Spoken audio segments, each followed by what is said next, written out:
பண்டிகை கால சாலை போக்குவரத்து கட்டுப்பாட்டு நடவடிக்கையின் போது ஒரே நாளில் போக்குவரத்து விதிகளை மீறிய வாகனங்களுக்கு மொத்தம் 4433 சம்மன்கள் வழங்கப்பட்டிருப்பதாக ஜொகூர் காவல்துறை தலைவர் டத்தோ அப்துல் ரஹ்மான் அசாத் தெரிவித்தார்.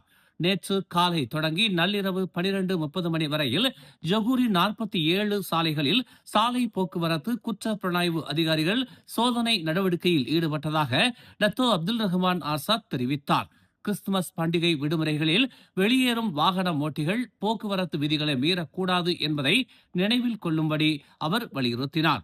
ஒரு நாளுக்கு 22,000 முதல் 24,000 வாகனங்கள் ஜொகூருக்குள் நுழைவதாகவும் வெளியேறுவதாகவும் குறிப்பிட்ட அவர் அனைத்து சாலை பயனாளர்களுக்கும் காவல்துறை பாதுகாப்பை வழங்க வேண்டும் என்பதால் ஓப்ஸ் கிறிஸ்துமஸ் எனும் இச்சோதனை நடவடிக்கை ஜனவரி 1ஆம் தேதி வரை மேற்கொள்ளப்படவிருப்பதாக அவர் கூறினார். மேலும் செய்திகளை தெரிந்து கொள்ள தமிழ் மலர் இணையதளம், தமிழ் மலர் செயலி மற்றும் மலர் டிவி யூடியூப் சேனலை வலம் வாருங்கள்.